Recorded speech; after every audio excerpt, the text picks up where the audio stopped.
નમસ્કાર દર્શક મિત્રો, તમે જોઈ રહ્યા છો સાઈ ગ્રુપ મીડિયા હાઉસ દ્વારા સંચાલિત નવસારી લાઈવ અને ઝટપટ ન્યૂઝ. દિવસભરની ઘટનાઓથી અવગત કરાવતું બુલેટિનમાં જુઓ આજના સમાચાર. વાંસદા તાલુકાના સુપ્રસિદ્ધ યાત્રાધામ ઉનાઈ ખાતે ભરાતા મકર સંક્રાંતિના મેળાની અંદર શનિ રવિની રજામાં હજારોની સંખ્યામાં માનવ મહેરામણ ઉમટ્યું હતું. લોકમેળામાં સવારથી લઈ સાંજ સુધી લોકોની આવન જાવન સતત ચાલુ રહી હતી. મેળામાં લોકોએ મન ભરીને મજા માણી હતી. વહેલી સવારથી જ ઉનાઈ માતાના મંદિરે શ્રદ્ધાળુઓનો ગરમ પાણીના જરામાં સ્નાન કરવા ધસારો જોવા મળ્યો હતો, જેમાં ઐતિહાસિક ગરમ પાણીના જરામાં દૂર દૂરથી ભાવિકો ગરમ પાણીના જરાની અંદર સ્નાન કરવા આવતા હતા અને આ વર્ષે પણ ગરમ પાણીના કુંડની અંદર શ્રદ્ધાળુઓએ ખૂબ મન ભરીને સ્નાન કર્યું હતું. 13 તારીખે સાંજે ક્રિકેટ ગ્રાઉન્ડ ખાતે ધારાસભ્યના હસ્તે આ મેળાનું ઉદ્ઘાટન કરવામાં આવ્યું હતું. પ્રધાનમંત્રી નરેન્દ્રભાઈ મોદી દ્વારા મંદિરોની સાફ સફાઈ માટેનું એક અભિયાન હાથ ધરવામાં આવ્યું છે, જેના સંદર્ભની અંદર આજ રોજ નવસારીના ભૂતનાથ મહાદેવ મંદિર ખાતે પણ સફાઈ હાથ ધરવામાં આવી હતી. આ સફાઈ અભિયાનની અંદર જો વાત કરવામાં આવે તો પ્રદેશ મંત્રી શીતલબેન સોની, નવસારીના ધારાસભ્ય રાકેશભાઈ દેસાઈ, પાલિકા પ્રમુખ મિનલબેન દેસાઈ અને માજી પ્રમુખ જિગીશભાઈ શાહ સહિતના ભાજપીઓ મોટી સંખ્યાની અંદર ઉપસ્થિત રહ્યા હતા અને એમણે ભૂતનાથ મહાદેવ મંદિર જે ખરું એની સાફ સફાઈ આદરી હતી. સ્વામી વિવેકાનંદ ટ્રસ્ટ દ્વારા આયોજિત બ્લડ ડોનેશન કેમ્પ બિપિન મહાલના અધ્યક્ષ સ્થાને યોજાયો. સ્વામી વિવેકાનંદ ટ્રસ્ટ દ્વારા વાંસદા તાલુકાના લક્કડબારી ગામમાં બ્લડ ડોનેશન કેમ્પનું આયોજન કરવામાં આવેલ હતું. મુખ્ય મહેમાન તરીકે પધારેલા વાંસદા તાલુકા પંચાયતના શાસક પક્ષના નેતા બિપિન મહાલ, અતિથિ વિશેષ તરીકે માજી મામલતદાર જીવણ ચૌધરી, ખાનપુરના સરપંચ જયેશભાઈ મહાલ, લક્કડબારીના માજી સરપંચ સંજયભાઈ જાદવ, મુખ્ય મહેમાન તરીકે આયોજન કરનાર રાકેશભાઈનું આયોજન સંપૂર્ણપણે ધ્યાન આકર્ષિત કરતું હતું. સાથે જ જો વાત કરવામાં આવે તો ગામની અંદર લોકો લોહી આપવાનું શીખે અને કોઈની જિંદગી બચે એ ભાવનાથી આ કેમ્પનું આયોજન કરવામાં આવ્યું હતું, જેમાં કોઈપણ જાતના ભેદભાવ વગર સૌ કોઈએ ભાગ લીધો હતો. નવસારી ખાતે Khelo India women's football league 2023-24નું સમાપન થયું. યુવા બાબતો અને રમતગમત મંત્રાલય, ભારત સરકાર, sports authority of India, all India football federation, Gujarat state football એસોસિએશનના સંયુક્ત ઉપક્રમે Khelo India women's football league 2024નું KVS હાઈસ્કૂલ ખારેલ ગણદેવી ખાતે 23મી ડિસેમ્બર 2023થી 13 જાન્યુઆરી 2024 સુધી આયોજન કરવામાં આવ્યું હતું, જેના સમાપન પ્રસંગે નવસારી જિલ્લા પંચાયત શિક્ષણ સમિતિના અધ્યક્ષ શીરાબેન પટેલ, ગણદેવા ગામના સરપંચ સ્નેહલબેન, ગણદેવી તાલુકા પંચાયત દંડક રીનાબેન, ગણદેવી તાલુકા પંચાયત સભ્ય તેજલબેન, પ્રદેશ યુવા મોરચા મંત્રી ભાવિકાબેન ઘોઘારી, નવસારી ડિસ્ટ્રિક્ટ ફૂટબોલ એસોસિએશનના પ્રમુખ હિતેશભાઈ પટેલ વગેરેના ઉપસ્થિત રહ્યા હતા. આ સુંદર સૃષ્ટિને નિહાળવા માટે હજારો લોકો પાસે દ્રષ્ટિ નથી અને એ ત્યારે જ શક્ય બને જ્યારે કોઈ ચક્ષુદાન કરે. તો તમારા સ્વજનો સાથે મળી એક સુનિશ્ચય લઈએ, ચક્ષુદાનને પરિવારની પરંપરા બનાવીએ. Visit Sant Punit Chakshu bank, Rotary eye institute Navsari. Call 7069006329. જલાલપોર તાલુકાના વેસમા ગામ મુકામે અંજુમને તાલીમુલ મુસ્લિમ તેમજ સહાયતા ટ્રસ્ટ વેસમાના સહયોગથી વેસમા ગામ મુકામે પ્રથમ વખત સમૂહ લગ્નનું આયોજન કરવામાં આવ્યું હતું. આ દરમિયાન 16 યુગલો લગ્ન ગ્રંથિથી જોડાયા હતા. જોકે આ પૂર્વે આયોજક અંજુમને તાલીમુલ મુસ્લિમ મલેકપુર તેમજ સહાયતા ટ્રસ્ટ વેસમા દ્વારા સમૂહ લગ્નોત્સવની તમામ તૈયારીઓ કરી લેવાઈ હતી. મૌલાના અબુલ કલામ આઝાદ ગર્લ્સ હાઈસ્કૂલના મેદાનમાં સમૂહ લગ્નનું આયોજન કરવામાં આવ્યું હતું. ખાસ કરીને લગ્ન પ્રસંગમાં શોભા અને આનંદ કરતા તેનો ધુમાડો વધુ જોવા મળે છે. આજની મોંઘવારીમાં લગ્ન પ્રસંગ માટે એક એવા સાથ સહકારની જરૂર છે. જરૂરિયાત સમજી યોગ્ય આયોજન કરી વધુ ખર્ચથી બચવાનું પવિત્ર કાર્ય છેલ્લા ઘણા વર્ષથી આ સંસ્થા કરી રહી છે. નવસારી ઇટાળવા પાસે તાજેતરમાં બ્લેક રેબિટ નામના સ્પોર્ટ્સ સંકુલની સ્થાપના કરવામાં આવી, જેના ઉદ્ઘાટન પ્રસંગે નવસારી બિજલપોર નગરપાલિકાના પ્રમુખ મિનલ દેસાઈ ઉપરાંત શહેરના નગરજનો હાજર રહ્યા હતા. Vivekananda social and culture charitable ટ્રસ્ટના ટ્રસ્ટી સભ્યો મુકુંદભાઈ દેસાઈ, મહેશભાઈ નાયક, યશદીભાઈ કોન્ટ્રાક્ટર, ચીમનભાઈ પટેલ, અતુલભાઈ શાહ વગેરે હાજર રહ્યા હતા. આ સ્પોર્ટ્સ સંકુલના ઉદ્ઘાટન પ્રસંગે તમામે સ્પોર્ટ્સ સંકુલના સંચાલકોને શુભેચ્છા આપી હતી. પત્રકાર મિત્રો દિલીપભાઈ નાયક, દીપકભાઈ બારોટ વગેરે ઉપસ્થિત રહ્યા હતા. રાજેશ્વર ધામ છાપરા રોડ ખાતે શ્રી રામચરિત્ર માનસ કથાનો પ્રારંભ કરાવતા મુકેશભાઈ શાસ્ત્રીજી. નવસારી શહેરના આંગણે છાપરા રોડમાં રાજેશ્વર ધામમાં દિવ્ય અને ભવ્ય 7 દિવસીય રામચરિત્ર માનસ કથાનો પ્રારંભ કરવામાં આવ્યો. પ્રારંભની અંદર મંગલાચરણ કરવામાં આવ્યું અને સુંદર શૈલીની અંદર મુકેશભાઈ શાસ્ત્રીજી દ્વારા કથા રસપાન કરવામાં આવી રહ્યું છે, જેનો આમ જનતા પણ ખૂબ પ્રેમ અને ભાવથી લાભ લે એવી આયોજકો દ્વારા વિનંતી કરવામાં આવી છે. ભારત સરકાર દ્વારા સંકલ્પ યાત્રા વાંસદા તાલુકાના ચીકટિયા અને જામલિયા ગામે આવતા જોરદાર સ્વાગત કરવામાં આવ્યું. આ રથયાત્રાના અધ્યક્ષ નવસારી જિલ્લા પંચાયતના બાબજુભાઈ ગાયકવાડના પ્રમુખ સ્થાને રાખવામાં આવેલ, જેમાં તાલુકા પંચાયત મહામંત્રી સંજય બિરારી, નવસારી જિલ્લા કિસાન મોરચાના ઉપપ્રમુખ ભૂપેન્દ્ર પી પટેલ, તાલુકા પંચાયત સભ્ય પદ્માબેન પટેલ, તાલુકા વિકાસ અધિકારી રાજેન્દ્ર પરમાર, સરપંચ અને સભ્યો તેમજ જામલિયાના સરપંચ કૌશિક પટેલ અને સભ્યો તથા તાલુકા કિસાન મોરચાના પ્રમુખ વિનુ પટેલ અને મામલતદાર કચેરીના શાંતિલાલ ગામી તથા સરપંચ સભ્યો તેમજ જામલિયાના સરપંચ કૌશિક પટેલ તથા સભ્યો તથા જામલિયા ગ્રામજનો, શિક્ષકો અને બાળકો, તલાટી ઉર્વશી પરમાર તથા સ્ટાફગણ સહિત હાજર રહ્યા હતા. બિનાર ગામે પ્રાથમિક મુખ્ય શાળા ખાતે શ્રી હોસ્પિટલ રાણી ફળિયા દ્વારા શાળા આરોગ્ય કેમ્પનું આયોજન કરવામાં આવ્યું. બિનાર પ્રાથમિક શાળામાં આરોગ્ય કેમ્પનું આયોજન કરવામાં આવ્યું હતું. બિનાર મુખ્ય શાળા તથા દેસાઈ ફળિયા વર્ગ શાળાના મળી કુલ 211 જેટલા બાળકોના આરોગ્યની તપાસ કરવામાં આવી હતી અને બાળકોના લોહીની તપાસ પણ કરવામાં આવી હતી. સાથે જે બાળકોને પોતાનું બ્લડ ગ્રુપ ના ખબર હતું એમને બ્લડ ગ્રુપના કાર્ડ પણ બનાવી આપવામાં આવ્યા હતા. આ કેમ્પમાં શ્રી હોસ્પિટલના ડૉક્ટર લોચન શાસ્ત્રી અને ડૉક્ટર સ્મિતા પટેલ તથા તેમના સ્ટાફે સેવા આપી હતી. આ પ્રસંગે તાલુકા પ્રાથમિક શિક્ષણ અધિકારી આર.ડી.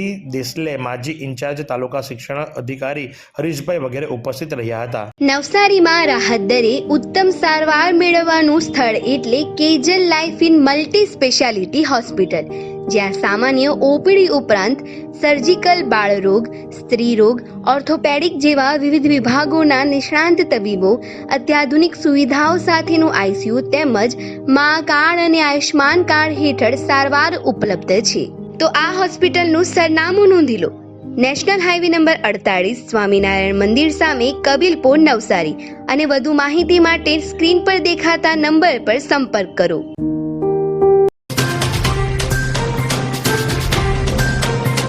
આરટીઓ અને નવસારી પોલીસ દ્વારા માર્ગ સલામતી માસની ઉજવણીનો પ્રારંભ કરાયો.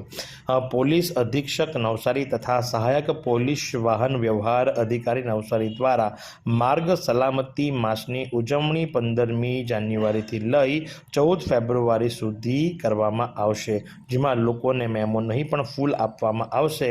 તેમને ટ્રાફિક નિયમનનું પાલન કરવાનો અનુરોધ કરવામાં આવશે. આ કાર્યક્રમનો પ્રારંભ નવસારીના સિસોદરા ખાતે આવેલ આરટીઓ કચેરી ખાતે રાખવામાં આવ્યો હતો. આ કાર્યક્રમમાં આરટીઓ અધિકારી આકાશ પટેલ દ્વારા જણાવવામાં આવ્યું હતું કે અત્યાર સુધી ટ્રાફિક સપ્તાહની ઉજવણી કરવામાં આવતી હતી, પરંતુ આ વખતે ટ્રાફિક માસની ઉજવણી કરવામાં આવી રહી છે. નવસારીમાં 3 જેટલા બ્લેક સ્પોટ છે કે જે જલ્દીથી દૂર પણ કરવામાં આવશે એવું એમણે જણાવ્યું હતું. સાંસદ દિશા દર્શન કાર્યક્રમ અંતર્ગત નવસારીમાં રવિવારે મેરેથોન દોડનું આયોજન. નવસારી જિલ્લા સ્વચ્છતા અભિયાન સાંસદ દિશા દર્શન કાર્યક્રમ અંતર્ગત 21 જાન્યુઆરી 2024ના રોજ સવારે 6 કલાકે લુન્સીકોઈ મેદાનથી તિગરા તેમજ વિલ્સન પોઈન્ટ ઇટાળવા સુધી મેરેથોન દોડનું આયોજન કરવામાં આવ્યું છે. સ્વચ્છ નવસારી જવાબદારી અમારી થીમ પર મેરેથોન દોડનું આયોજન જિલ્લા વહીવટીતંત્ર અને રોટરી ક્લબ ઓફ નવસારીના સંયુક્ત ઉપક્રમે કરવામાં આવ્યું છે. જે અન્વયે અધિક નિવાસી કલેક્ટર કેતન જોશીના અધ્યક્ષ સ્થાને કાર્યક્રમમાં સુચારુ આયોજન અર્થે જિલ્લા સેવા સદન નવસારી ખાતે સમીક્ષા બેઠક પણ યોજવામાં આવી હતી. સાકેબી મુખ્ય કન્યા શાળાની વિદ્યાર્થીનીઓએ પશુ પક્ષી બચાવ સંદેશો આપ્યો. ઉત્તરાયણ પર્વ દરમિયાન અનેક અબોલા પશુ પક્ષીઓ પતંગના દોરામાં ફસાઈ જઈ મુશ્કેલીનો ભોગ બનતા હોય છે.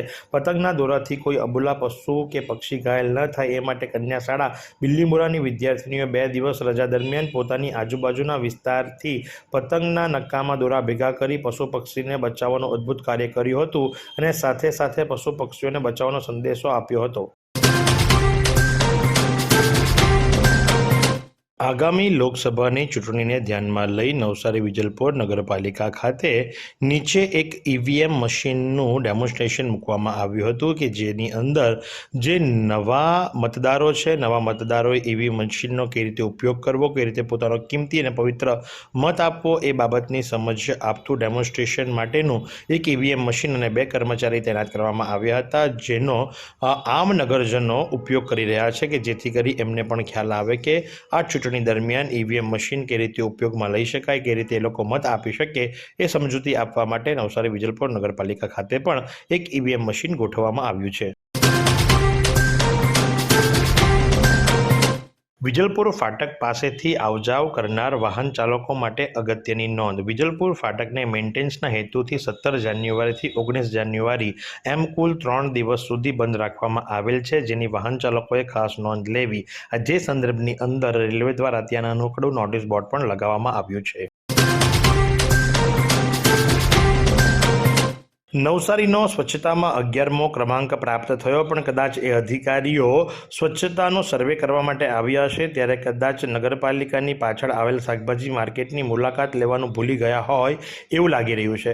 કારણ કે તમે જે દ્રશ્યો જોશો, દ્રશ્યો જોયા બાદ તમને એમ થશે કે ભાઈ નગરપાલિકા દ્વારા જે સ્વચ્છતા અભિયાન ચલાવવામાં આવી રહ્યું છે, સાંસદ દ્વારા જે ટકોર કરવામાં આવી રહી છે, પ્રધાનમંત્રી દ્વારા જે વાતો કરવામાં આવી રહી છે, તમામ વાતો શેઠની શિખામણ ઝાપા સુધી એવું ગણીને ચાલી રહ્યા હોય એ સ્પષ્ટપણે નજરે આવે છે. કારણ કે પોતાની કચેરીની પાછળ જ આવેલા શાકભાજી માર્કેટની આવી દશા કે રીતે સાખી લેવાય. એવી કઈ હોસ્પિટલ છે જ્યાં કેન્સર માટે સર્જરીની સેવા હોય, કીમોથેરાપીની સારવાર હોય, રેડિયેશનની સારવાર હોય, પીટી સીટી સ્કેન હોય, કેન્સરની પેથોલોજી હોય, મેમોગ્રાફી હોય, એટલે કે બધું જ. હા, બધી જ સારવાર એક જ હોસ્પિટલમાં હોય. તે છે નવસારી નિરાલી કેન્સર હોસ્પિટલ. પાલિકા પ્રમુખ અને કર્મચારી વચ્ચે થયેલ સ્પોર્ટ્સ કોમ્પ્લેક્સના પાર્કિંગના વિવાદના કારણે પાલિકા પ્રમુખે તાત્કાલિક ધોરણે સ્પોર્ટ્સ કોમ્પ્લેક્સની અંદર વાહનો બેઝમેન્ટની અંદર પાર્ક કરવાના બેનરો તો લગાડી દીધા, પણ ત્યાં જે બેઝમેન્ટની અંદર અલીગઢનું તાળું છે એ ખોલવાનું ભૂલી ગયા. કદાચ ઉતાવળે આંબા નહીં પાકે એ વાત તો સાંભળી હતી, પણ ઉતાવળે તાળા પણ ખોલવાનું રહી જાય એ સ્પષ્ટપણે નજરે આવી રહ્યું છે. ખારેલ ગણદેવી માર્ગ ઉપર ખાપરિયા બસ સ્ટેન્ડ સામે 2 મોટરસાયકલ અથડાતા એકનું મોત નીપજ્યું. બનાવની વિગતો જોયા મુજબ શમસુદ્દીનભાઈ અબ્દુલભાઈ ખલીફા 66 વર્ષ કે જે પોતાની મોટરસાયકલ GJ21N 4683 ઉપર પીપલદરાથી ખારેલ જઈ રહ્યા હતા ત્યારે સાંજે 7:45 કલાકે ભરતભાઈ સુમનભાઈ હળપતિ ભવાની વડ જે પોતાની મોટરસાયકલ GJ21AK 3860 ગફલત રીતે હંકારી લાવી આમની સાથે અથડાવતા શમસુદ્દીનભાઈને માથાના ભાગે ગંભીર ઈજાઓ પહોંચતા તાત્કાલિક સારવાર અર્થે ખસેડવામાં આવ્યા હતા ખારેલ, પણ ત્યાં એમનું મોત નીપજ્યું હતું. જે અંગે વધુ તપાસ પોલીસ ના વિજય પટેલ કરી રહ્યા છે. નવસારીના ચીખલી ગામે પતરાના શેડ પરથી નીચે પટકાતા યુવાનનું મોત. ચીખલીના મહાવીર માર્બલમાં કામ કરતા સાગર રાઠોડે કોઈને પણ કહ્યા વિના પતરાના શેડ ઉપર ચડી ગયો હતો અને શેડ ઉપર ચાલતી વખતે પોલીકાર્બનિક પતરા ઉપર પગ પડતા પતરું ફાટી જવા પામ્યું હતું અને સાગર ઉપરથી નીચે 30 ફૂટ પટકાયો હતો, જેના કારણે એને કમરના ભાગે માર્બલ લાગ્યા હતા અને માથાના ભાગે પણ ગંભીર ઈજા થવા પામી હતી, જેના કારણે એનું ઘટના સ્થળ ઉપર જ મોત નીપજ્યું. ઘટનાની જાણ થતાં ચીખલી પોલીસે મૃતક સાગરનો મૃતદેહને પોસ્ટમોર્ટમ માટે ખસેડ્યો અને પોલીસે અકસ્માતનો ગુનો નોંધી વધુ તપાસ આરંભી છે. જો આજના હવામાનની વાત કરવામાં આવે તો આજનું મહત્તમ તાપમાન 29 ડિગ્રી સેન્ટીગ્રેડ રહેવા પામ્યું હતું તો લઘુત્તમ તાપમાન 10 ડિગ્રી સેન્ટીગ્રેડ રહેવા પામ્યું હતું. હવામાં ભેજની વાત કરવામાં આવે તો સવાર દરમિયાન હવામાં ભેજનું પ્રમાણ 100% અને સાંજ દરમિયાન 42% રહેવા પામ્યું હતું. પવનની ગતિની જો વાત કરવામાં આવે તો પવનની ગતિ 1.5 કિલોમીટર પ્રતિ કલાકની ઝડપથી પવન ફૂંકાઈ રહ્યો હતો. એકંદરે રાત્રિ દરમિયાન ઠંડી વધી હતી. તમારા કોઈ પણ પ્રસંગનું લાઈવ પ્રસારણ કરવા, વિડીયોગ્રાફી, ફોટોગ્રાફી માટે સંપર્ક કરો સાઈ ગ્રુપ મીડિયા હાઉસ 9824357557.